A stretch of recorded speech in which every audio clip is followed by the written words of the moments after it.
தூக்கி வீசப்பட்ட அந்த நபர் வந்து நான் வந்து காயப்பட்டிருக்கேன், அவங்க தூக்கி வீசப்பட்டதில் எனக்கு காயம் ஏற்பட்டிருக்கு அப்படின்ற மாதிரி பெரம்பலூர் குன்னம் காவல் நிலையத்தில் போயிட்டு கேஸ் கொடுத்துருக்காரு.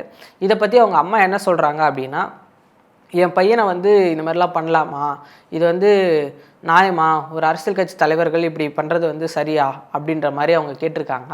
இந்த மாதிரி இருக்கும்போது தான் தாவைக்காவுடைய மாவட்ட செயலாளர் சிவகுமார், அதாவது பெரம்பலூர் அந்த தொகுதியை சேர்ந்த மாவட்ட செயலாளர் வந்து அந்த பையன்கிட்ட காலில் பேசியிருக்காரு. பேசும்போது அந்த பையன் என்ன சொல்கிறாருன்னா, மாற்றி பேசுகிறாரு. இல்லை, நான் மாநாட்டுக்கே போகல, எங்கள் அம்மா வந்து யாரோ சொல்லி கொடுத்து தெரியாமல் பேசிட்டாங்க, கலர் சட்டை வந்து ஒன்றா இருந்ததுனால நான் தான் அந்த பையன் அப்படின்ற மாதிரி யாரோ எங்கள் அம்மாட்ட சொல்லியிருக்காங்க, அதனாலேயே தான் எங்கள் அம்மா வந்து அந்த ப்ரெஸ் மீட்டை கொடுத்துருக்காங்க அப்படின்ற மாதிரி அந்த பையன் வந்து தாவைக்காவோட மாவட்ட செயலாளர்கிட்ட பேசுகிறாரு.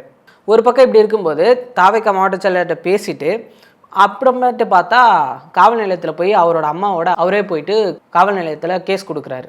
இப்போ என்ன ஆகுதுன்னா, இந்த பையன் ஏன் முரண்பாடாக மாற்றி பேசுகிறான் அப்படின்ற மாதிரி ஒரு கேள்வி வருது. சிவகுமார்கிட்ட என்ன சொல்கிறாருன்னா, நான் வந்து பேசலை, நான் வந்து மாநாட்டுக்கே போகல அப்படின்ற மாதிரி சொல்கிறாரு. ஆனால் அப்புறமேட்டு போய் பார்த்தா காவல் நிலையத்தில் போய் கேஸ் கொடுக்குறாரு.